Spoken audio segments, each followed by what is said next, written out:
مولاي صل وسلم دائما أبدا على حبيبك خير الخلق كلهم مولاي صل وسلم دائما نحمده ونصلي على رسوله الكريم اما بعد اعوذ بالله من الشيطان الرجيم بسم الله الرحمن الرحيم ان الله وملائكته يصلون على النبي يا ايها الذين آمنوا صلوا عليه وسلموا تسلیما۔ الحمدللہ رب العالمین، ہم رسول اللہ صلی اللہ علیہ وسلم کے حیات طیبہ سے گزر رہے ہیں اور اب ہم لوگ پڑھیں گے جنگ موتا۔ رسول اللہ صلی اللہ علیہ وآلہ وسلم کے جانب سے جو فرمان رواؤں کے مراسلت انہیں اسلام کی دعوت دینے کا سلسلہ جاری تھا، یعنی آپ صلی اللہ علیہ وسلم جو ہے جس وقت اللہ تعالیٰ نے بڑی کامیابی عطا کر دی خندق میں، تو آپ صلی اللہ علیہ وسلم نے جتنے بھی بادشاہ تھے ان کے پاس اپنے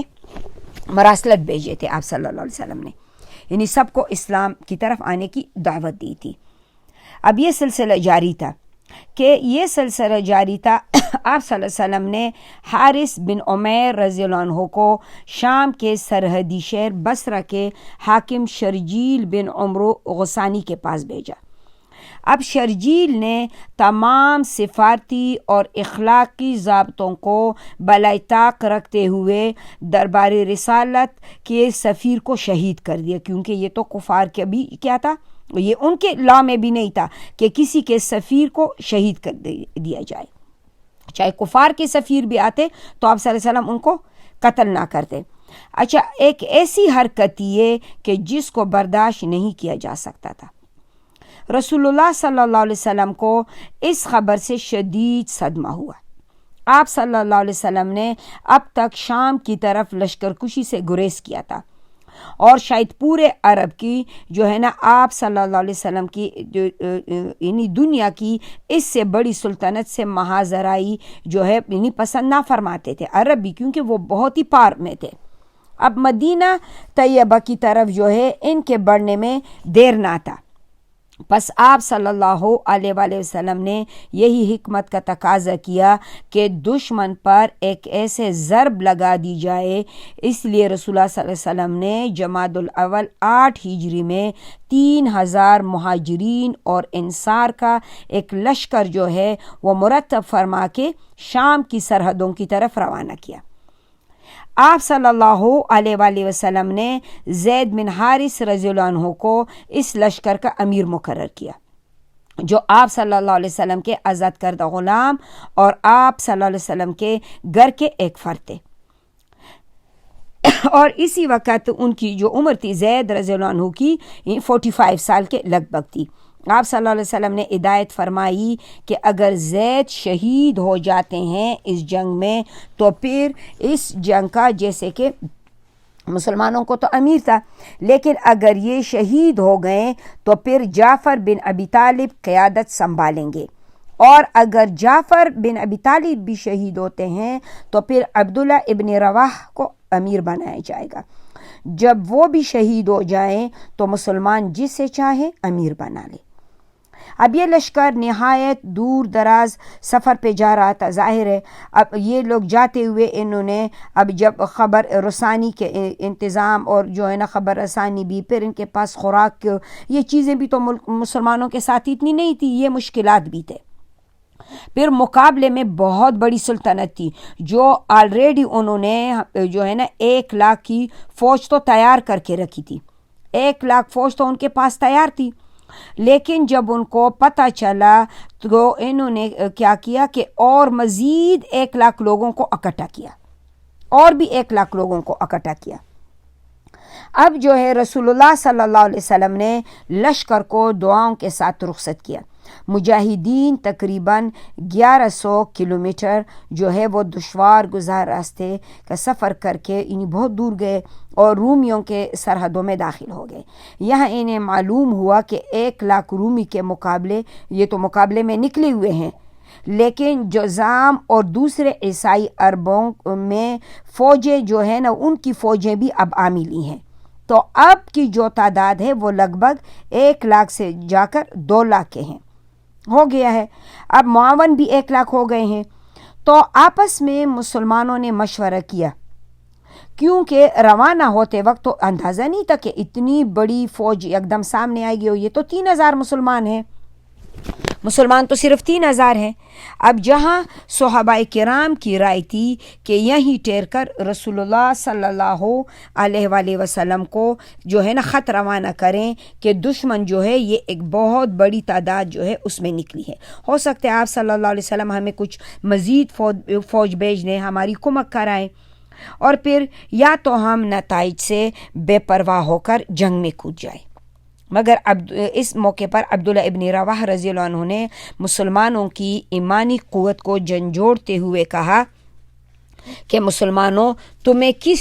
کیا ہو گیا ہے؟ آج تمہیں ایسی چیز سے ڈر رہے ہو کہ جس کے شوق میں، یعنی جس کا شوق تو تمہیں ہمیشہ تھا شہادت کا، جس کے شوق میں تم گھروں سے نکلے تھے۔ ہم کبھی بھی تعداد اور کثرت اور طاقت کی بنیاد پر نہیں لڑتے مسلمان، ہم اس دین کے بل بوتے پر لڑتے آئے ہیں جس کی وجہ سے اللہ تعالیٰ نے ہمیں عزت بخشی ہے۔ اب وہی 2 باتیں ہیں، دونوں ہی یعنی جو بہترین ہیں، یا تو ہمیں فتح ملے گی تو بھی بہترین ہے، یا تو ہمیں شہادت ملے گی، تو دونوں بہترین چیزیں ہمیں ملنے والی ہے۔ اب جب یہ سنا تو سب جو ہے ان کے حوصلے سب کے بلند ہو گئے۔ اب سب نے کہا کہ اللہ کی قسم عبداللہ نے سچ کہا ہے۔ مسلمانوں نے جو ہے یہ لڑائی کے ارادے سے انہوں نے کوچ کیا اور جنگ کے لیے میدان تلاش کرنے لگے۔ جب جنگ کے لیے میدان تلاش کرنے لگے تو ایک گاؤں موتا کے قریب جا کر صف بندی کی مسلمانوں نے۔ یہاں 2 لشکروں میں جو ہے یعنی گمسام کے لشکروں نے بھی آ کے پڑاؤ ڈالا تھا۔ اب مسلمانوں کے جو امیر تھے زید بن حارث رضی اللہ عنہ پرچم اٹھائے اور جو ہے نا قلب علی لشکر کے یہ ایک دل تھے، اب ان کو بھی جو ہے کھڑا کیا اور رومیوں پر ایک دباؤ ڈالا، بڑے زور سے اور بہادری سے جو ہے نا آگے بڑھ رہے ہیں، اور لوگ بھی زید رضی اللہ عنہ تک پہنچ گئے، اور زید رضی اللہ عنہ نے اتنے تیزی سے لڑے اور ایسے مقابلہ کیا کفار کا کہ آخر کار نیزوں کی وار اور تلواروں کی وار سے وہ چلنی ہو کے شہید ہو گئے۔ اب اس لمحے میں جعفر بن ابی طالب رضی اللہ عنہ نے پرچم سنبھالی، یہ بہت بڑے بڑے صحابہ، اور اپنے فوج کو اہمیت دلا کر نئے زور اور شور سے دشمن پر جو ہے مقابلہ کیا، حملہ کیا۔ آخر رومیوں نے اس سے بھی گھیر لیا۔ اب اس نے جعفر رضی اللہ عنہ نے فرار کے وسوسے سے بچنے کے لیے اپنے جو سرخ گھوڑے پہ بیٹھے تھے اسے نیچے کود آئے کہ لوگوں نے اتنا گہرا ہے نا کہیں دل میں کمزوری نہ آ جائے، ساتھ ہی گھوڑے کی ٹانگیں بھی کاٹ دیں تاکہ رومی اس پر سوار نہ ہو سکے، اور دائیں ہاتھ میں پرچم تھامے ہوئے تھے۔ اب جب لڑے تو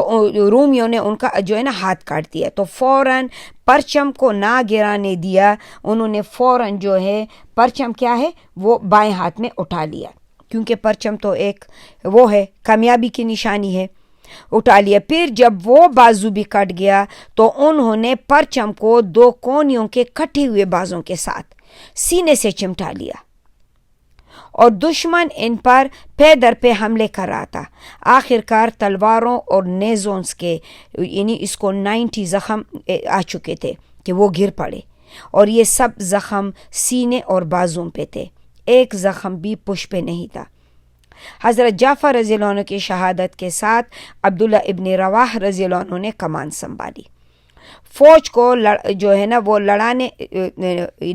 لگی۔ اب مسلمان اپنے مرکز سے بہت دور ہونے کی وجہ سے خوراک کی رسد سے بھی محروم تھے، ایک لڑائی اور ایک طرف انسان کو خوراک بھی وہ نہ ملے، بھوک بھی ہو، اس میں عبداللہ ابن رواح نے جو ہے نا کئی روز تک اس نے کچھ نہیں کھایا تھا۔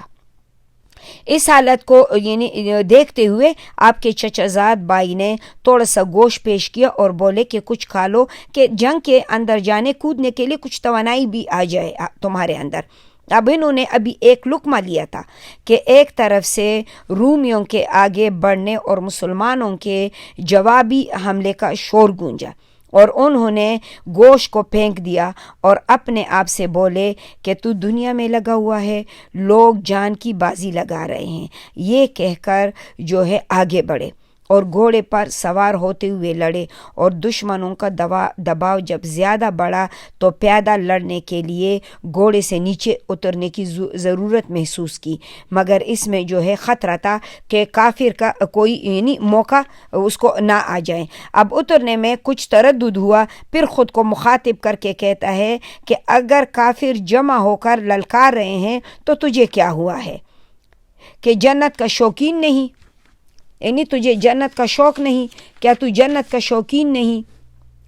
اور تجھے اطمینان کی زندگی گزارتے ہوئے مدت ہو گئی ہے، اب تو مشکیزے میں ایک قطرے کی مانند عمر باقی رہ گئی ہے۔ اور ساتھ ہی اپنے آپ سے کہا کہ کس چیز کا شوق باقی ہے؟ اگر بیویوں کا ہے تو انہیں طلاق،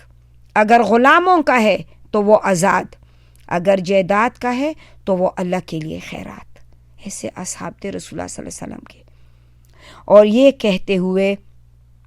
وہ گھوڑے سے اتر پڑے، پہلی صف میں جا کر بڑی بے جگری سے دشمن پر حملہ آور ہوئے، اور پھر آخر ایک دشمن نے نیزے کا ایسا وار کیا جو اس کے سینے کے پار ہو گیا۔ آپ مسلمانوں اور رومیوں کے صفوں کے بیچ جو ہے گر پڑے، اور ساتھ ہی پکارا کہ مسلمانوں اپنے بھائی کے لاش کو بچا لینا، اور فوراً جو ہے رومیوں کا جو ہے نا ان اس پر دھالا بول دیا اور انہیں پیچھے دھکیل دیا۔ مسلمانوں نے رومیوں کو پیچھے دھکیل کے اور جو ہے نا اس کی لاش اٹھا لائے، اور اسی طرح سے مسلمانوں کے گر جو ہے اب اسلامی پرچم ثابت بن ارقم رضی اللہ عنہ نے اٹھایا تھا، لیکن مسلمانوں نے انہی کے قیادت میں لڑنا چاہا، مگر اس وقت کسی غیر معمولی قائد کی ضرورت تھی جو اپنی شجاعت اور تدبر حکمت عملی سے پوری اسلامی فوج کو دشمن کے ہاتھوں تباہ ہونے سے بچا سکے۔ اسی لیے ثابت بن ارقم رضی اللہ عنہ نے فوراً حضرت خالد بن ولید رضی اللہ عنہ کو پرچم دے دیا اور بولے کہ آپ جنگوں کا زیادہ تجربہ رکھتے ہیں باقی سب سے جو ہے، یعنی کیونکہ مکہ میں تو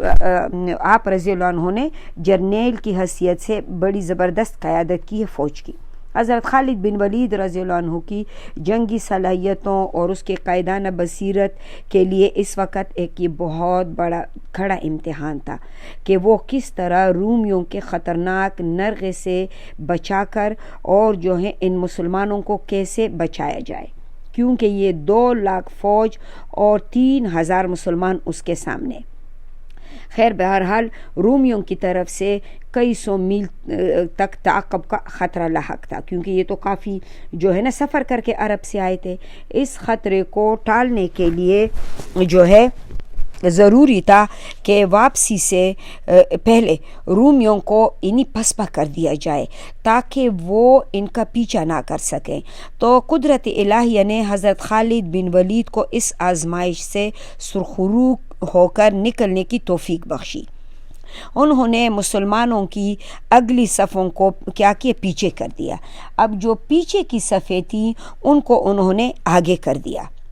اور دائیں والوں کو انہوں نے بائیں کر دیا، اور بائیں والے جو تعینات تھے ان کو انہوں نے دائیں طرف کر دیا۔ اب اسی طرح سے اس نے یہ جو تبدیلی کی اس میں 2 فائدے ہوئے۔ ایک تو یہ کہ جو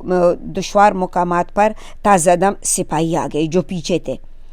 اور پھر دوسری یہ کہ اس نقل و حرکت سے رومیوں پر ایک نفسیاتی رعب طاری ہو گیا۔ وہ یہ سمجھے کہ شاید مسلمانوں کے یہ جو آگے نئے لوگ آئے ہیں اس کا مطلب یہ ہے کہ رسول اللہ صلی اللہ علیہ وسلم نے مزید سپاہی بھیجے ہیں، جبکہ ہم ان کا مقابلہ نہیں کر پا رہے ہیں، تو آگے مطلب مزید کے ساتھ اب ہمارا کیا بنے گا۔ اچھا، اب جنگ جو چھڑی تو مسلمان جو ہے بڑے بہادری سے لڑے، انہوں نے دشمنوں کو غیر معمولی جانی نقصان پہنچایا، اور خالد بن ولید رضی اللہ عنہ نے بذات خود جو ہے جوش و خروش سے تلوار چلائی، یک کے بعد دیگرے۔ ان کی تلواروں کی ضرب کی شدت کے باعث جو ہے نا وہ تلواریں ٹوٹ گئیں۔ اس جنگ میں خالد بن ولید رضی اللہ عنہ نے 9 تلواریں توڑی تھیں، 9 تلواریں توڑی تھی، اور آخر میں انہوں نے چھوڑے پل والی یمنی تلوار استعمال کی جو ناکارہ ہونے سے پھر محفوظ رہی، اور رات کے تاریکی تک یعنی چھانے تک یہ دونوں فوجیں آپس میں جیسے لڑتے رہیں۔ اب خالد بن ولید رضی اللہ عنہ نے اس دوران کیا کیا کہ مسلمانوں کے فوجوں کو ٹولیوں کی کیا کہ ان کی لشکر بنا کے ان کو دور بھیج دیا۔ اب صبح کے وقت بلند آواز سے تکبیر نعرہ لگاتے ہوئے لشکر میں شامل ہوئے، اور اس سے رومیوں کو یہ احساس ہوا کہ مسلمانوں کے پاس تو مزید کمک آ رہی ہے، اب جو ہے نا ہمارے لیے تو مزید کیا ہے خطرہ بڑھتا جا رہا ہے، تو یہ سمجھ کر جو ہے وہ پیچھے ہٹ گئے۔ اب پیچھے ہٹ گئے خالد بن ولید رضی اللہ عنہ کو تو اسی بات کا انتظار تھا، انہوں نے فوراً مدینہ طیبہ کی طرف کوچ کر دیا،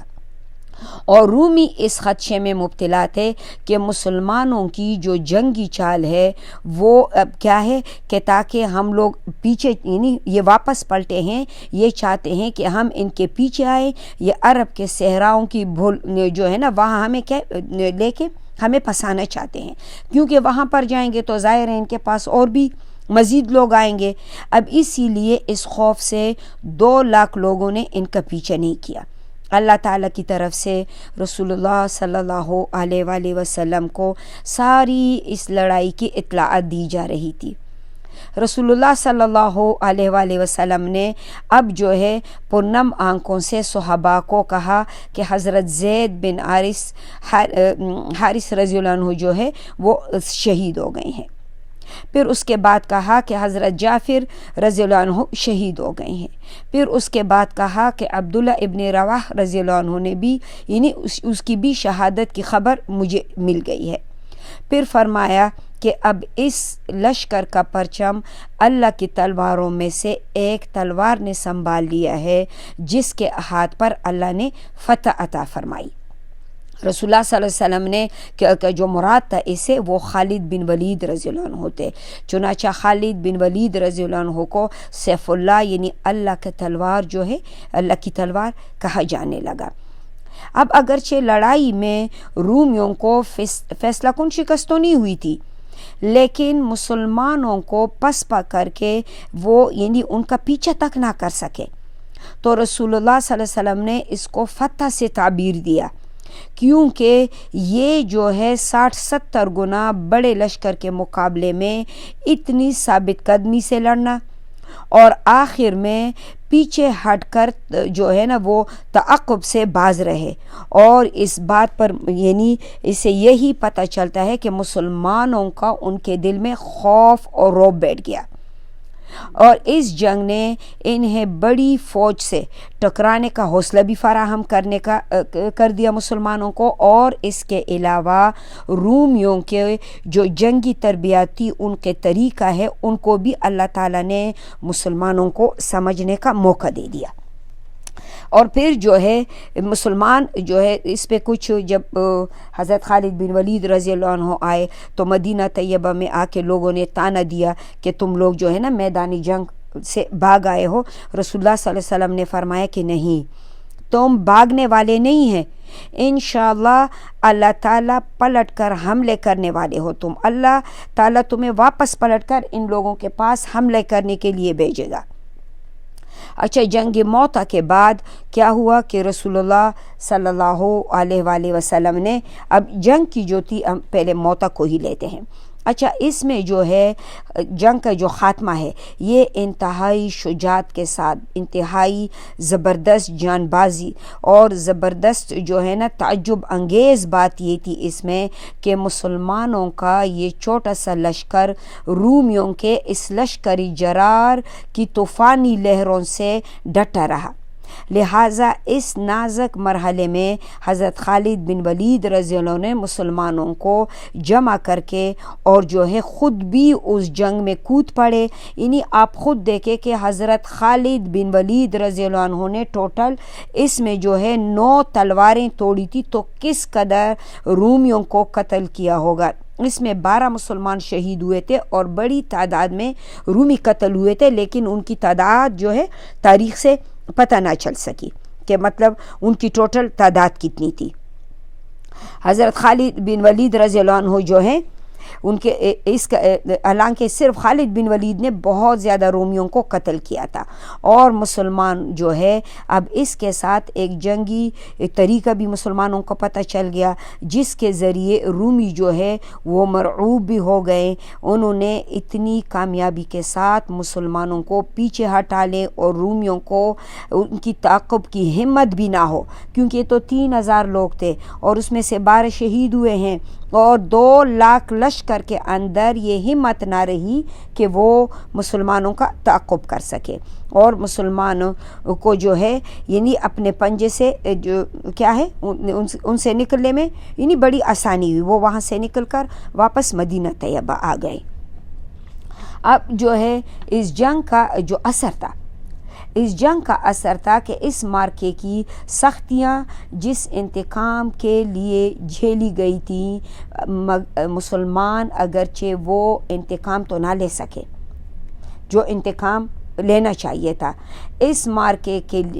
مارکے نے مسلمانوں کی ساکھ اور شہرت میں بڑا اضافہ کیا۔ اس کی وجہ سے سارے عرب جو تھے، جو مطلب رومیوں کو دیکھے کہ وہ پوری اس سرزمین پر سب سے بڑی قوت تھی، سپر پاور تھے، وہ عرب سمجھتے تھے کہ ان سے ٹکرانا تو خودکشی کے مترادف ہے، اسی لیے 3000 جتنی نفری 2 لاکھ کے بھاری برم لشکر سے لڑائی کر کے کوئی قابل ذکر نقصان اٹھائے بغیر واپس آ جانا یہ ایک عجوبے سے کم نہیں تھا، اور اس سے یہ حقیقت بڑی پختگی کے ساتھ ثابت ہوتی ہے کہ عرب اب تک جس قسم کے لوگوں سے واقف اور آشنا تھے، مسلمان ان سے الگ تلگ اور ایک دوسرے ہی طرز کے لوگ ہیں، وہ اللہ کی طرف سے اور ان کے رہنما وقتاً اللہ اور ان کے رسول ہیں۔ اسی لیے ہم دیکھتے ہیں کہ وہ ضدی قبائل جو مسلمانوں سے ہر وقت یعنی کچھ نہ کچھ ٹکر لیتے تھے، لیکن اس معرکے کے بعد اسلام کی طرف مائل ہو گئے۔ اب چنانچہ بنو سلیم اور غطفان اور ذبیان اور فرازہ وغیرہ جتنے یہ قبائل تھے، انہوں نے اسلام قبول کر لیا۔ یہی مارکا ہے جسے رومیوں کے ساتھ خونریز جو ٹکر تھی مسلمانوں کی وہ شروع ہوئی، جو آگے چل کر رومی ممالک کے فتوحات اور دور دراز علاقوں پر مسلمانوں کے اقتدار کا پیش خیمہ ثابت ہوئی۔ تو اللہ رب العالمین نے اس جنگ میں مسلمانوں کو انتہائی سرخرو رکھا، اور اس جنگ کے بعد جو ہے اب پیش آتا ہے اب رسول اللہ صلی اللہ علیہ وسلم کا جو ہم واقعہ دیکھتے ہیں، وہ ہے صلح حدیبیہ میں وعدہ خلافی۔ صلح حدیبیہ میں وعدہ خلافی کیونکہ بیچ میں صلح ہوئی، 2 سال گزرے، اور ان 2 سالوں میں موتا کا بھی واقعہ پیش آیا، جنگ موتا کا بھی واقعہ پیش آیا، لیکن اس کے بعد جیسے ہم نے پڑھا تھا کہ رسول اللہ صلی اللہ علیہ وسلم کی جب کفار سے صلح ہوئی تھی، اس صلح کے مطابق مسلمان اور کفار اب ایک دوسرے پر 10 سال کے لیے کوئی حملہ، کوئی جیسے اپنی طاقتی مشن کچھ نہیں چلا سکتے ہیں۔ تو اس چیز پر کیا ہے، ان دونوں کے بیچ یہ اسی چیز پر معاہدہ ہوا تھا، اور اس دفعہ جو ہے اب کیا ہوا، مسلمانوں کا معاہدہ یہ تھا، جس وقت معاہدہ ہو رہا تھا کہ بنو خزاع جو تھے یہ رسول اللہ صلی اللہ علیہ وآلہ وسلم کے عہد و پیمان میں داخل ہوئے۔ ہم نے جو ہے نا اس کے پچھلے اس میں ہم ان دفعاتوں کو پڑھ چکے تھے، اور بنو بکر جو تھے یہ قریش کے ساتھ شامل ہوئی، کیونکہ خزاعیوں کے بارے میں ہم نے پڑھا تھا کہ یہ ہمیشہ بنو ہاشم کے حلیف رہے۔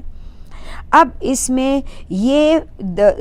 بات ہوئی تھی کہ جو بھی فریقین جو ہیں اگر وہ جس کے حلیف ہیں یا فریق ہیں ان پہ حملہ کرتا ہے تو یہ حملہ دوسرے فریق پر ہی سمجھا جائے گا۔ اگر کسی نے کسی فریق یا حلیف پر اس کے حملہ کیا تو وہ حملہ دوسرے کے لیے کیا ہے، یہ برابر سمجھا جائے گا۔ اور اسی طرح قبائلوں کے معاہدات ہوتے ہیں، کیونکہ قبائلوں کے معاہدات یہ ہوتے ہیں کہ کچھ لوگ گروہ جو ہیں، کیوں وہاں پہ تو ٹرائب ہے، کوئی آرمی وغیرہ نہیں ہوتی، تو آپس میں کیا ہے یہ کنبے قبیلے ایک دوسرے کے حلیف بنتے ہیں، تو اگر کسی نے کسی کے حلیف پر حملہ کیا تو اس کا مطلب ہے کہ وہ اسی گھرانے پر ہی حملہ ہوا ہے جس کے یہ حلیف بنے ہیں۔ تو یہ چیز تھی۔ اچھا، اب جو ہے اب ان دنوں جو تھے اب عہد و پیمان تو مسلمانوں کے ہو گئے، اب دونوں قبیلے ایک دوسرے سے مامون اور بے خطر ہو گئے کہ اب کوئی 10 سال تک جنگ یعنی کچھ نہیں ہوگی۔ دونوں اب جو بنی بکر اور خزاعت جاہلیت کے دور سے ان دونوں کے درمیان کچھ کشمکش چلی آ رہی تھی، اسی لیے جب اسلام کی آمد ہوئی اور صلح حدیبیہ ہو گئی تو دونوں فریق ایک دوسرے سے مطمئن ہو گئے۔ بنو بکر نے اس موقع کو غنیمت سمجھ کر چاہا کہ بنو خزاعہ پر سے کیا ہے پرانا بدلہ چکا لیں۔ چنانچہ نوفل بن معاویہ جو ہے اس نے کیا کیا کہ بنو بکر کی ایک جماعت ساتھ لے کر یہ شعبان 8 ہجری میں بنو خزاعہ پر رات کی تاریکی میں حملہ کر دیا انہوں نے۔ اس وقت بنو خزاعہ جو تھے یہ وتیر نامی ایک چشمے پر خیمہ زن تھے۔ اب یہ متعدد افراد ان کے مارے گئے اور جڑ پر لڑائی ہوئی، اور ادھر قریش نے کیا کیا کہ اس حملے میں انہوں نے جو ہے ان کو ہتھیار بھی فراہم کیے، اور ہتھیاروں کے علاوہ انہوں نے اپنے کچھ آدمی بھی بنو بکر کو کیا ہے ان کے مدد کے لیے بھیجے تھے۔ اب بنو بکر کے آدمیوں نے فائدہ اٹھایا اور رات کے وقت جو ہے بنو خزاعہ پر حملہ کیا۔ بنو خزاعہ پر حملہ کر کے اب یہ جو ہے ان کو جب دھکیلا یہ حرم کے اندر چلے گئیں، جبکہ حرم میں تو قتال حرام تھا۔ اب ان میں جو ہے نا انہوں نے کہا کہ اے نوفل، اب تو ہم کیا ہے حرم میں داخل ہوئے ہیں، حرم میں چونکہ قتل کرنا کیا ہے یہ تو حرام ہے، یہ تو حرام ہے، یہ تو ہم نہیں کر سکتے،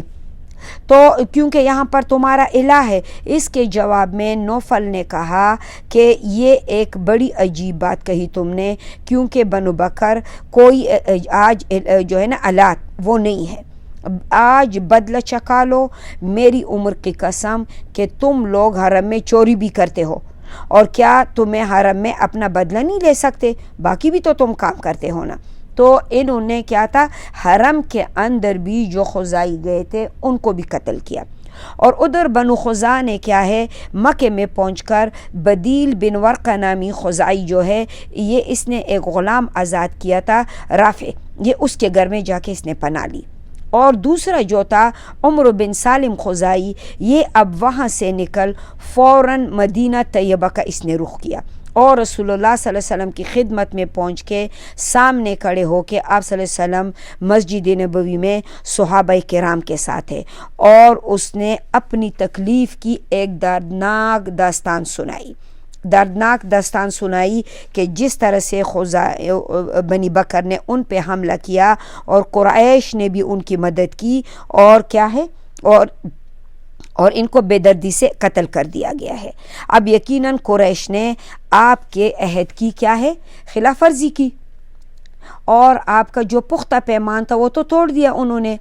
تو انہوں نے کیا ہے اب انہوں نے کیا تھا یہ رسول اللہ صلی اللہ علیہ وسلم سے کہا کہ جو عہد و پیمان تھے وہ تو انہوں نے توڑ دیے، تو رسول اللہ صلی اللہ علیہ وسلم سے وہ مدد کے لیے پکار رہے ہیں۔ عمر بن سالم، رسول اللہ صلی اللہ علیہ وسلم نے فرمایا کہ عمرو بن سالم تیری مدد کی جائے گی۔ جب آپ صلی اللہ علیہ وسلم نے یہ بات کی تو آسمان میں سے بادل کا ٹکڑا دکھائی پڑا۔ آپ صلی اللہ علیہ وسلم نے فرمایا کہ یہ بادل جو ہے یہ بنو قاب کی کیا ہے مدد کی بشارت سے دمک رہا ہے، یعنی اب ان کی مدد کی جائے گی۔ اس کے بعد جو تھا جو بدیل تھا جو اپنے آزاد کردہ غلام رافع کے گھر چھپا ہوا تھا، وہ بھی ایک اپنے کچھ سربراہ لوگوں کو لے کے ایک جماعت کو لے کے رسول اللہ صلی اللہ علیہ وسلم کے پاس آ گیا اور ان کو بتلایا کہ کس بے دردی سے ہمیں مارا گیا اور کون کون لوگ اس میں مارے گئے ہیں۔ تو اس طرح سے رسول اللہ صلی اللہ علیہ وآلہ وسلم نے ان کو ابو سفیان اور ان کو یہ کہا کہ دیکھو تم لوگوں نے ہمارے حلیفوں کے ساتھ جو بدعہدی کی ہے وہ یعنی کلم بد عہدی ہے، تو اس لیے رسول اللہ صلی اللہ علیہ وسلم نے تو پہلے ان سے یہ کہا کہ تم لوگ ان کو خون بہا دے دو اور بنی بکر سے جو حلیف ہیں تمہارے اس کی جو کیا ہے اس میں سے دو پیمان میں سے نکل جاؤ، اور کیونکہ اب بنی بکر سے مسلمان ٹکر لیں گے، تم لوگ بیچ میں سے نکل جاؤ۔ رسول اللہ صلی اللہ علیہ وآلہ وسلم کے اس جواب پر کچھ جیسے جوشیلے ان کے وہ تھے نوجوان تھے، انہوں نے کہا کہ نہیں، انہوں نے کہا کہ ہم تو جو ہے کبھی بھی بنی بکر کو نہیں چھوڑیں گے، ہم ان کے حلیف ہی رہیں گے اور نہ ہم خزائیوں کا کوئی خون بہا ادا کریں گے۔ اچھا، اب بدیل بن ورقہ کچھ خزائیوں کے ہمراہ جب رسول اللہ صلی اللہ علیہ وسلم کے پاس گئے، پوری تفصیل بھی بتائی، آپ صلی اللہ علیہ وسلم نے آگاہ کیا کہ قریش کی نے مدد بھی کی ہے اور ان کو اسلحہ بھی فراہم کیا تھا، تو آپ صلی اللہ اور یہ کہہ کہ پوری باتیں سنائی تو یہ مکہ واپس آ گئے۔ مکہ واپس آ گئے۔ اب جو ہے یہاں واپس آ کے تو لوگوں نے جو ہے راستے میں ابو سفیان چلا رہا تھا، اب اس نے جب بدیل بن ورقہ کو دیکھا تو پریشان ہو گیا اور اسے کہا کہ کیا تم جو ہے نا کہاں جا رہے ہو؟ بدیل نے اسے کہا کہ میں مکہ جا رہا ہوں۔ ابو سفیان نے اسے کہا کہ اچھا کیا تم جو ہے نا رسول اللہ صلی اللہ علیہ وسلم کے ساتھ پاس ملاقات کرنے کے لیے گئے ہوئے تھے؟ تو اس نے کہ جو حرکت ہوئی ہے مطلب وہ حال تم نے بتایا ہے، خیر اس نے کہا کہ نہیں، میں تو مدینہ طیبہ نہیں گئی ہوں، میں نہ گیا ہوں اور نہ ہی میں نے جو ہے نا رسول اللہ صلی اللہ علیہ وسلم کو کچھ بتایا ہے۔ اب اسے بھی یقین ہو گیا اور بدیل جو ہے رسول اللہ صلی اللہ علیہ وسلم کے پاس نہیں گیا ہے، لیکن جو ہے اور وہ آگے مکہ چلا گیا۔ ابو سفیان جو ہے اس نے پھر اسے سوال کیا کہ دیکھو مجھے سچ بتا دو۔ بدیل نے کہا کہ نہیں میں تو نہیں گیا تھا۔ اب جب بدیل روانہ ہوا، ابو سفیان یہ بڑا شاطر تھا اور یہ بھی ایک بہت ہائی اس کا لیول کا سپہ سالار تھا، اور اللہ رب العالمین نے اس کو رضی اللہ عنہ کے جو ہے نا سعادت سے بھی پھر بعد میں نوازا، لیکن اس وقت یہ اسلام پر نہیں ہے۔ تو یہ بھی ایک بہت ہی سمجھدار ہوتا، بڑا جیسے سردار تھا، لیڈر تھا۔ اب اس نے دیکھا کہ بدیل نے اپنی اونٹنی وہاں سے اٹھائی تو یہ گیا ادھر، یہ سوچنے لگا کہ اگر اس کی اونٹنی کی جو مینگنے ہیں نا اس کے اندر اگر کھجور کی گٹلیاں ہیں تو اس کا مطلب ہے کہ بدیل مدینہ طیبہ گئے ہیں اور رسول اللہ صلی اللہ علیہ وسلم کو پوری حالات سے اس نے آگاہ کیا ہے۔ اگر نہیں ہے تو پھر بدیل سچ کہہ رہا ہے، لیکن اگر گیا ہے تو اس کا مطلب ہے کہ اب ہمارے لیے خطرے کی گھنٹی ہے۔ لیکن جب ابو سفیان گئے، کیونکہ اس قدر جو ہے نا کثیر تعداد میں کھجوریں یہ مدینہ طیبہ میں ہوا کرتی تھیں کہ جس کی گٹلیاں جو ہے وہ پھر مویشیوں کو کھلائی جاتی تھی، لیکن جب اس نے وہ مینگنے جو ہے اٹھا کر اونٹ کی وہ توڑ دی تو اس میں سے کھجور کی گٹلیاں نکلیں۔ ابو سفیان نے کہا کہ میں تو قسم کھا کر کہتا ہوں کہ بدیل محمد صلی اللہ علیہ وآلہ وسلم سے ضرور مل کر آیا ہے۔ اب جو ہے پہلے تو بڑے جوش میں تھے، رسول اللہ صلی اللہ علیہ وسلم کی وہ آفر قبول ہی نہیں کی۔ اچھا، اب ابو سفیان رسول اللہ صلی اللہ علیہ وسلم کی خدمت میں مدینہ طیبہ پہنچ گیا، اور سب سے پہلے جیسے ام حبیبہ رضی اللہ عنہا تھی، یہ تو اپنے شوہر کے ساتھ حبشہ اس نے وہ کیا تھا، ہجرت کیا تھا، پھر حبشہ میں جو ہے اس کے شوہر کا انتقال ہو گیا، شوہر کا اس کے انتقال ہو گیا، اور شوہر کے انتقال کے بعد جو ہے ام حبیبہ رضی اللہ عنہ کا نکاح پھر رسول اللہ صلی اللہ علیہ وسلم کے ساتھ جو ہے حبشہ کے بادشاہ نجاشی نے کیا تھا، اور اپنی طرف سے جو ہے 400 یا 500 درہم مہر بھی ادا کی تھی۔ اچھا، ام حبیبہ رضی اللہ عنہ جو ہے یہ بیٹا باپ آ گیا کہ بیٹی کے گھر جا رہا ہوں تو میری بات کا تو ضرور اثر ہوگا، لیکن وہ بھی صحابیہ تھی اور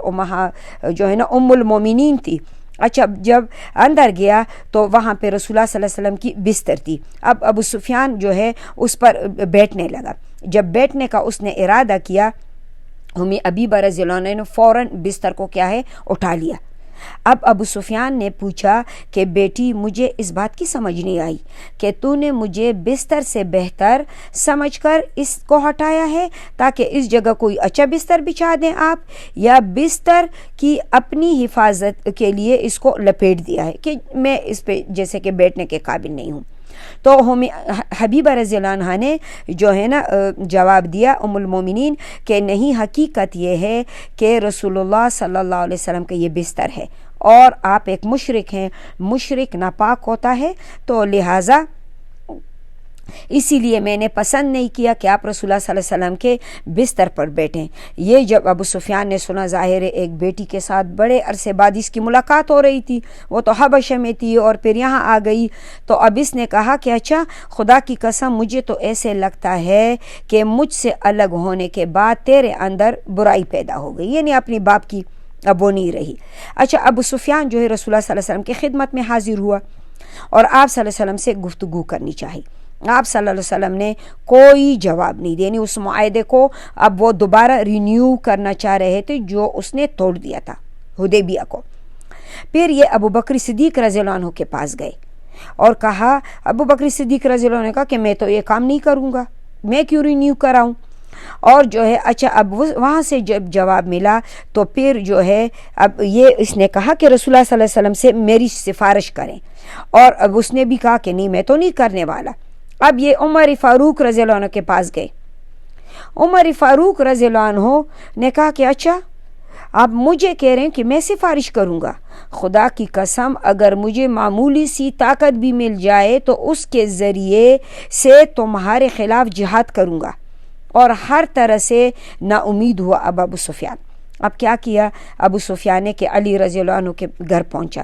فاطمہ بنت محمد صلی اللہ علیہ وآلہ وسلم بھی وہاں موجود تھی۔ اب فاطمہ شہزادی رسول صلی اللہ علیہ وسلم کے پاس جو ہے چھوٹے بیٹے جو ہے حسین ابن علی رضی اللہ عنہ بھی موجود تھے، وہ ابھی چھوٹے سے بچے تھے۔ ابو سفیان نے کہا کہ علی ان لوگوں میں سے جو ہے نا تم سب سے زیادہ مجھ پر مہربان ہو، کیونکہ رشتہ داری بھی ہے۔